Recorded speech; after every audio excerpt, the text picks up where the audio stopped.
اللہ الرحمن الرحیم۔ غدیر مکہ اور مدینہ کے درمیان ایک مقام کا نام ہے۔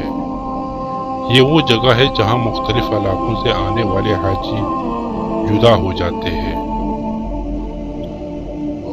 یہاں سے شمال کا راستہ مدینہ کی طرف، جنوبی سمت کا راستہ یمن کی طرف، مشرقی راستہ عراق کی طرف اور مغربی سمت کا راستہ مصر کی طرف جاتا ہے۔ آج غدیر نامی یہ جگہ گمنام ہو چکی ہے، لیکن ماضی میں ایک دن یہی سرزمین تاریخ اسلام کے ایک اہم واقعے کی گواہ تھی، اور یہ واقعہ 18 ذی الحج 10 ہجری کا تھا، جب آخری نبی امام الانبیاء حضرت محمد مصطفیٰ صلی اللہ علیہ وآلہ وسلم نے یہاں ایک طویل خطبہ ارشاد فرمایا تھا اور اپنے چچا زاد علی بن ابی طالب کو ولایت کے درجے پر فائز کیا تھا۔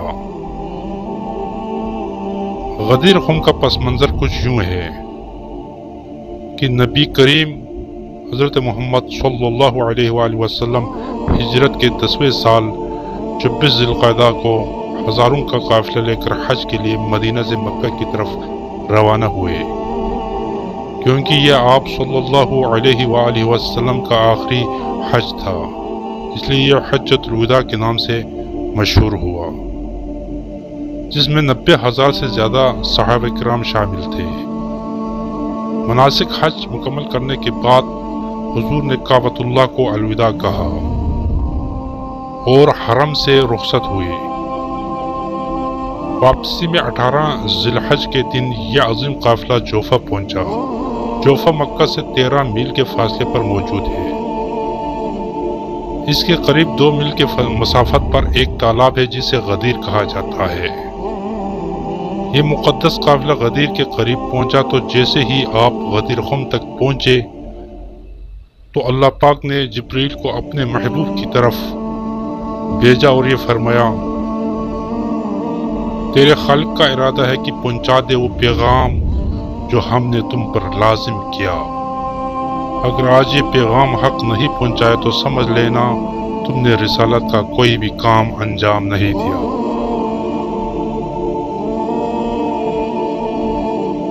جبرائیل امین وحی لے کر نازل ہوئے اور رسول اللہ صلی اللہ علیہ وآلہ وسلم کو اللہ کا یہ حکم پہنچایا۔ آپ کو اس مقام پر امیر المومنین علی بن ابی طالب علیہ السلام کی ولایت کا اعلان فرمانا ہے، لہٰذا حضور نے کاروان کو رکنے کا حکم دیا اور آگے نکل جانے والوں کو واپس پلٹنے اور پیچھے رہ جانے والوں کو جلدی جلدی غدیر خم کے مقام پر آنے کا حکم فرمایا۔ یہاں آپ صلی اللہ علیہ وآلہ وسلم نے نماز ظہر ادا کی اور ایک ممبر بنانے کا حکم دیا۔ پھر آپ اس ممبر پر تشریف فرما ہوئے اور خطبہ شروع کیا۔ حمد و ثنا اللہ کی ذات سے مخصوص ہے، ہم اس پر ایمان رکھتے، اس پر توکل کرتے ہیں اور اسی سے مدد چاہتے ہیں۔ ہم برائی اور اپنے برے کاموں سے بچنے کے لیے اس کی پناہ چاہتے ہیں۔ وہ اللہ جس کے علاوہ کوئی دوسرا ہادی و رہنما نہیں ہے، وہ وقت قریب ہے کہ میں دعوت حق کو لبیک کہوں اور تمہارے درمیان سے چلا جاؤں۔ تم بھی جواب دہ ہو اور میں بھی جواب دہ ہوں۔ اس کے بعد فرمایا کہ میرے بارے میں تمہارا کیا خیال ہے؟ کیا میں نے تم سے متعلق اپنی ذمہ داری کو پورا کر دیا ہے؟ یہ سن کر پورے مجمع نے رسول اللہ صلی اللہ علیہ وآلہ وسلم کی رسالت کی تصدیق کی اور کہا کہ ہم گواہی دیتے ہیں کہ آپ نے بہت کوششیں کی اور اپنی ذمہ داری کو پورا کیا۔ پیغمبر نے فرمایا، کیا تم گواہی دیتے ہو کہ اس پوری دنیا کا معبود ایک ہے اور محمد اس کا بندہ اور رسول ہے، اور جنت و جہنم و آخرت کی جاودانی زندگی میں کوئی شک نہیں؟ سب نے کہا کہ صحیح ہے، ہم گواہی دیتے ہیں۔ اس کے بعد رسول اللہ نے فرمایا، اے لوگوں، میں تمہارے درمیان 2 اہم چیزیں چھوڑے جا رہا ہوں، میں دیکھوں گا کہ تم میرے بعد میری ان دو یادگاروں کے ساتھ کیا سلوک کرتے ہو۔ اس وقت ایک شخص کھڑا ہوا اور بلند آواز میں سوال کیا کہ ان دو اہم چیزوں سے کیا مراد؟ پیغمبر نے فرمایا کہ ایک اللہ کی کتاب ہے جس کا ایک سرا اللہ کی قدرت میں ہے اور دوسرا تمہارے ہاتھوں میں ہے، اور دوسری میری عطرت ہے اور اہل بیت ہے۔ اللہ نے مجھے خبر دی ہے کہ یہ ہرگز ایک دوسرے سے جدا نہ ہوں گے۔ اے لوگوں، قرآن اور میری عطرت پر سبقت نہ کرنا اور دونوں کے حکم کی تعمیل میں کوتاہی نہ کرنا، ورنہ ہلاک ہو جاؤں گے۔ آپ صلی اللہ علیہ وآلہ وسلم نے امام علی علیہ السلام کی تعریف کی، اے لوگو، یہ علی ہے تم میں سے سب سے زیادہ میری مدد کرنے والا، تم میں سے میرے سب سے زیادہ قریب تر اور میری نگاہ میں عزیز تر ہے۔ یہ دین خدا کا مددگار، متقی، پاکیزہ صفت، ہادی اور مہدی ہے۔ علی سے بیزار نہ ہو جانا، ان کی ولایت کا انکار نہ کر لینا کہ وہی حق کی طرف ہدایت کرنے والا، حق پر عمل کرنے والا، باطل کو فنا کر دینے والا اور اس سے روکنے والا ہے۔ اس کے بعد فرمایا کہ مومنین پر خود ان سے زیادہ سزاوار کون ہے؟ سب نے کہا کہ اللہ اور اس کے رسول زیادہ جانتے ہیں۔